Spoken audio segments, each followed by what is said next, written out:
Hello students, आज हम लोग काउंसलिंग के बारे में जानने का शुरू कर रहे हैं. Counselling sessions. So what is counselling?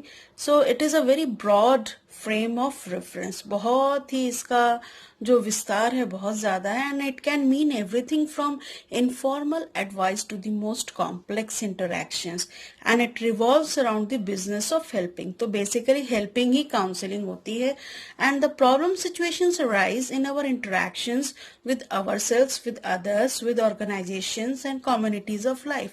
So जब भी जिंदगी है तो प्रॉब्लम्स होंगी ही, इंटरैक्शंस में, इंटरपर्सनल रिलेशनशिप में, इंट्रापर्सनल रिलेशनशिप में. तो उन सब में काउंसलिंग की जरूरत पड़ती है. हेल्पिंग जो होता है वही काउंसलिंग है. सो कार्ल रोजर्स ने कहा था कि counselling is a relationship characterised by genuineness, a sort of transparency in which your real feelings are evident by an acceptance of the other. तो बेसिकली है कि आपकी जेन्युइन प्रॉब्लम होनी चाहिए, अटेंशन सीकिंग बिहेवियर नहीं होनी चाहिए, और वो जो बिहेवियर है आपकी है वो काउंसलर, आप भी उसको एक्सेप्ट करें प्रॉब्लम को, और काउंसलर भी उसको एक्सेप्ट करें. Okay, so separate unique being with value in his own right, and by deep understanding which enables you to see his private world as if through his eyes. तो इसमें कुछ जो important characteristics हैं हम लोग देखेंगे जो काउंसलर को होनी चाहिए, उसमें हम इसको डिस्कस करेंगे. तो बेसिकली काउंसलिंग एक स्किल ट्रेनिंग अप्रोच है. The approach to counselling is concern primarily with the kinds of skills that individuals need to develop if they are to become confident and competent helpers. तो ये helpers जो हैं, जो counsellors हैं, उनको कुछ skills आनी चाहिए जो बहुत जरूरी होती है, और बिना उसके आप काउंसलिंग नहीं कर सकते हो. तो वो काउंसलिंग स्किल्स क्या क्या हैं? अटेंडिंग स्किल्स है, listening skills, influencing skills and responding with empathy. जो हमने देखा कार्ल रोजर्स में कि काउंसलर जो है इम्पैथी उसको रखना जरूरी है, और कैसे कैसे इन्फ्लुएंसिंग स्किल क्या होता है ये सब हम लोग देखेंगे. The must for interpersonal relationship. जब तक ये चार चीजें नहीं आएंगी, इंटरपर्सनल रिलेशनशिप नहीं बनेगा, रैपो नहीं बनेगा क्लाइंट के साथ, और उतने अच्छे काउंसलर आप नहीं बन सकते हैं. तो इन चारों चीजों को उसमें सक्सेसफुल होने के लिए, एक्वायर करने के लिए आपको अपना सेल्फ असेसमेंट करना पड़ेगा कि आपको ये चीजें आपको आती हैं कि नहीं, और अगर आपको नहीं आती हैं, कम है आप, तो इसको आप कैसे इसको बढ़ावा दे सकते हैं. अब आ जाइए एम्स ऑफ काउंसलिंग क्या है. That is information giving. इसमें आपको टीचिंग और फैक्ट्स इंफॉर्मेशन देना भी इंफॉर्मेशन गिविंग में आता है, जो कि एम्स ऑफ काउंसलिंग है. गिविंग सपोर्ट, इसमें emotional support, warmth, promoting insight, मतलब सेल्फ डिस्कवरी, अंडरस्टैंडिंग पोटेंशियलिटीज, कि आप जानते नहीं हो, और काउंसलर की मदद से आपको पता चलता है कि आप कोई काम कर सकते हो. देन कॉन्फ्लिक्ट रिजोल्यूशन, जैसे कि resolving interpersonal and intrapersonal conflicts organisations में या रिलेशनशिप में. डिसीजन मेकिंग, तो helping to make decisions finding difficult to reach.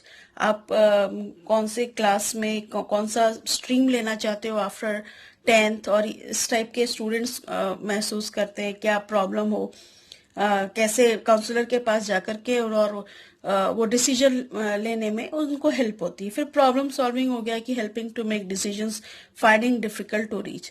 ऐसी प्रॉब्लम जिसको आप रीच नहीं कर पा रहे हो, काउंसलर की मदद से आप उसको जल्दी प्रॉब्लम को सॉल्व कर सकते हो. सो counselling is a continuous change that takes place in a client in promoting personality changes in a desired direction. तो ये continuous change है, और ये पर्सनैलिटी को चेंज करता है, और डिजायर्ड डायरेक्शन में क्लाइंट जाता है with the help of counsellors. Okay, so अब आप जानना चाहेंगे कि काउंसलर्स की कैरेक्टरिस्टिक्स क्या होनी चाहिए जो हम बात कर रहे थे. So effective helpers are active listeners. When you listen to clients, you listen to them discussing their experiences, what they see as happening to them, their behaviors, what they do or fail to do, their affect, the feelings and emotions that arise from their experiences and behaviors, and their points of view in talking about their experiences, behaviors and feelings. So experiences, behavior and feelings can be either overt or capable of being seen by others, और covert, not seen by others, hidden inside or speaker. मतलब जो भी है कि helpers जो होते हैं, clients जो होते हैं, वो अपने एक्सपीरियंस बताते हैं, अपने इमोशंस को डिस्कस करते हैं, अपने पॉइंट ऑफ व्यू को डिस्कस करते हैं, और जो बिहेवियर होते हैं, जो आंतरिक बिहेवियर, कोवर्ट बिहेवियर है, या जो बाहर बिहेवियर दिखाते हैं, इन सबको वो एक्सप्रेस करते हैं, और इन सबको हेल्पर जो होते हैं वो सुनते हैं, एक्टिव लिसनर होते हैं वो। सो एट्रीब्यूट्स ऑफ इफेक्टिव हेल्पर्स क्या क्या होनी चाहिए? जेन्युइननेस होनी चाहिए, कि आप कंसर्न हो प्रॉब्लम के प्रति, पर्सनल वार्मथ होना चाहिए, वार्म इंटरपर्सनल इंटरेक्शंस होनी चाहिए, एक रैपो डेवलप होनी चाहिए, ओके।